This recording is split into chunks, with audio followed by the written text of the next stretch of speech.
Hi everyone, I'm a pronunciation coach at Lemon School. こんにちは、レモンスクールです。まず僕の自己紹介はこちらになります。今日はですね、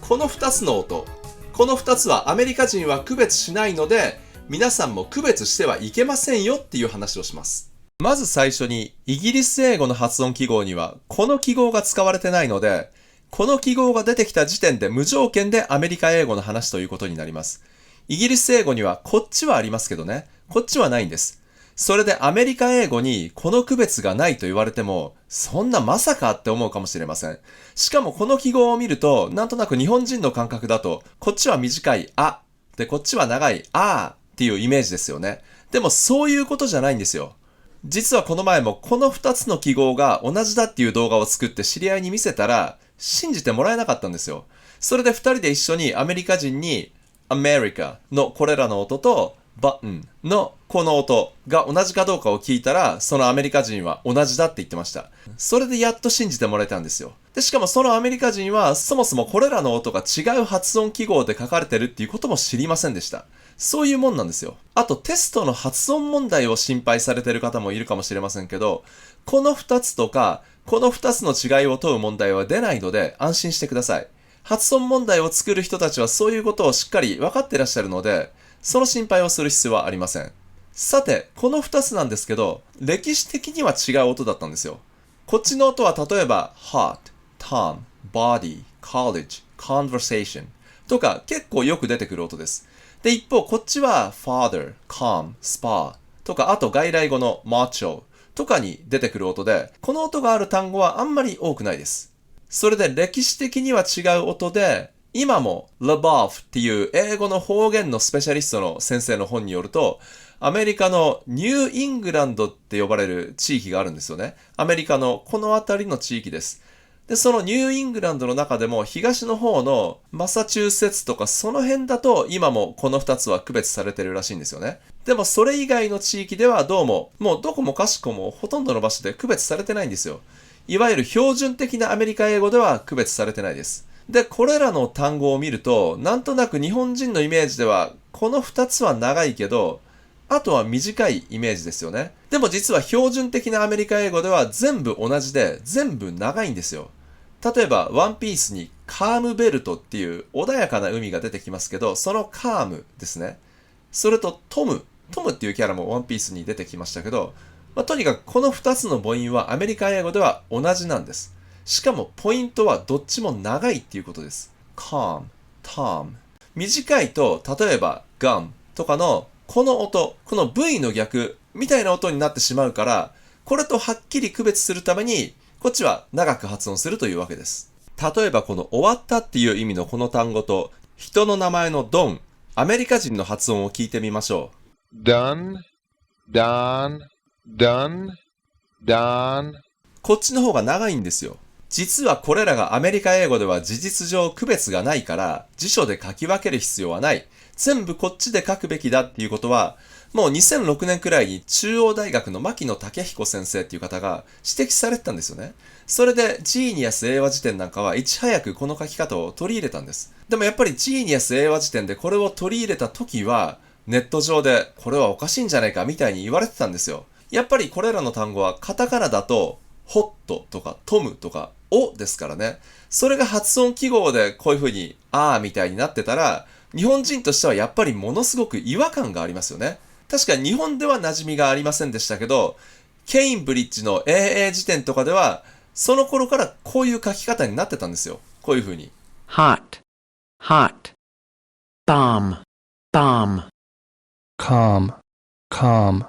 だから牧野先生も最初はこれが教育現場とかに受け入れられるだろうかって心配されてたんです。でも今はグランドセンチュリー英和辞典とかも取り入れてますし、他の辞書でも例えばコンパスローズ英和辞典とかでもカッコをつけてちょっと控えめですけどこういう風に点々をつけるようになってます。それで実は僕は中学の英語の教科書の発音記号について論文を出したことがあるんですけど、中学の英語の教科書6種類あって、正直発音記号に比較的力を入れてる教科書と、そこまで入れてなさそうな教科書と温度差はね、ちょっとあるんですよね。で、それで、令和3年度から使われてる Here we go っていう教科書だと、例えば poverty なんていう単語では、この記号をちゃんと採用してるんです。あと、ブルースカイっていう教科書だと、John とか object とかで、こういう括弧をつけたちょっと控えめな表記をしてます。だから、教科書でも採用され始めてるんですよね。ただ、例えば、bomb とか、他の単語だと、こっちの点々がないままになってて、まだ残念ながら一貫してないんですよね。これらは全く同じ母音なのに、発音記号の書き方が単語によって一貫してなかったりするんですよ。それがちょっと残念です。だから皆さんも注意してください。これもこれもこれも、全部ネイティブにとっては全く同じ音です。微妙に長いとか微妙に短いとかそういうのは全くないんです。完全に同じ音です。これらは文科省検定済み教科書なんですけど、文科省の方とも半年くらい前にお話しさせていただいたんですけど、こういう表記に関しては決してね、文科省の方たちがいい加減ということではなくて、やっぱりね、通じる発音にしたいっていう気持ちはやっぱり同じだっておっしゃってたんですよね。だから音声学系の人たちが発音記号のチェックをしても、それが必ずしも通らないのは、やっぱり文科省の方たちにも何か事情があると思うんですよね。だから、今後はお互いに分かり合えればいいなと思います。だからここでのポイントは、まだ完璧ではないにしても、教科書でもこの記号を取り入れ始めてるっていうところがポイントです。さて、これらの記号を見ると、日本人の感覚だと、ですよね。でも全然違うんですよ。さっきほんの一部の地域でこれらを区別してるって言いましたけど、実際ね、ちょっと区別する人にも会ったことがあるんですよ。それで聞いてみたら、こっちは、みたいな音で、こっちは若干口を丸める、こっちは、みたいな感じで、日本語のみたいな感じですね。で、こっちは、みたいにちょっと口を丸める感じです。みたいな感じです。で、どっちも長いです。どっちも長い。これがポイントです。だから長さじゃなくて、音の質が違うんですよ。で、こっちに至っては、みたいな、ちょっと二重母音がかってたりする場合もあるんです。みたいな。この記号から二重母音はとても想像できないですよね。でも、音声学をやってると、英語だけじゃなくていろんな言語の発音記号を見る機会があって、で、なんとなく日本人の感覚で、こんな音かなって想像して、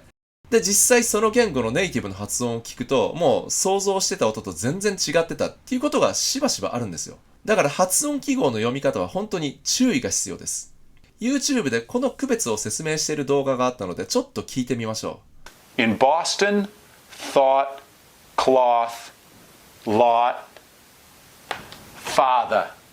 つまり、thought, cloth, lot の3つは同じで father の音だけが違うということですね。で、実際はこういう音みたいです。長さは一緒みたいです。In Boston,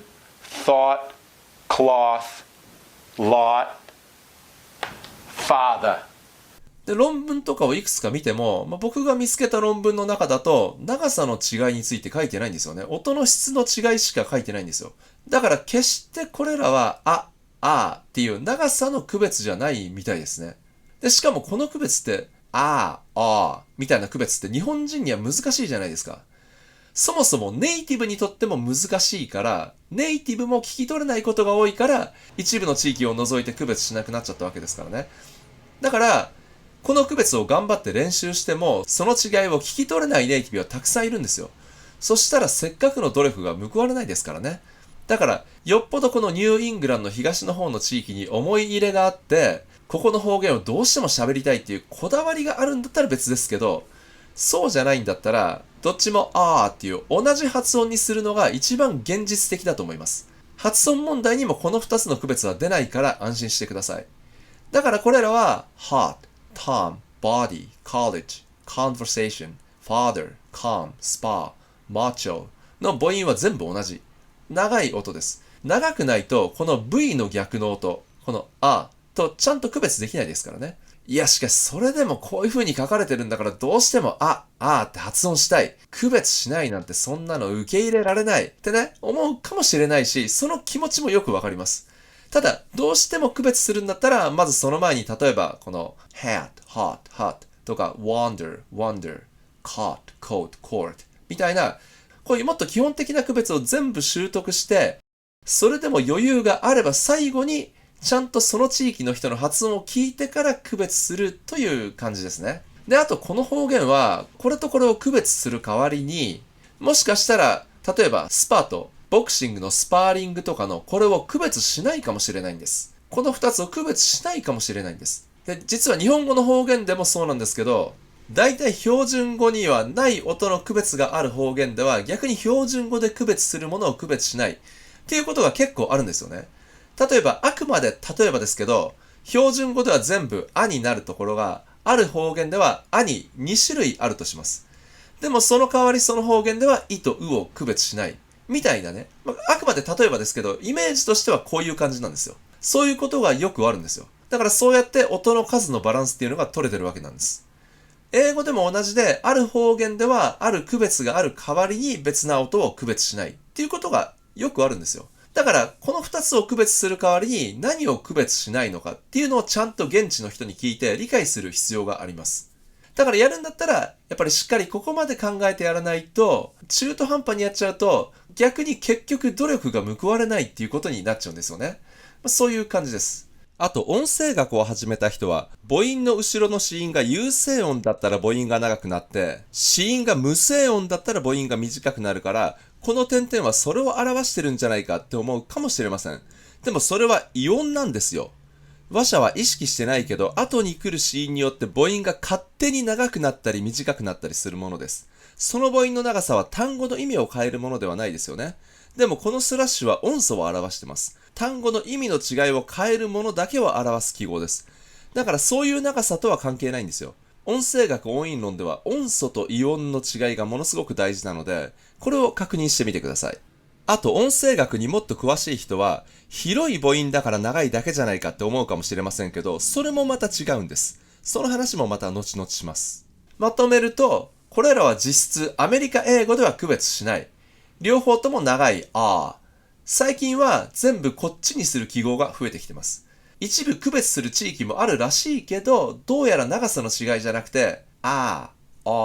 みたいな音の質の違いっぽいです。で、それを頑張って練習したところで、その違いを聞き取れないネイティブも多いから、だから努力が報われないんですよ。よって日本人は区別しないのが現実的です。この動画がちょっとでも役に立ったなと思ったら、いいねを押してチャンネル登録よろしくお願いします。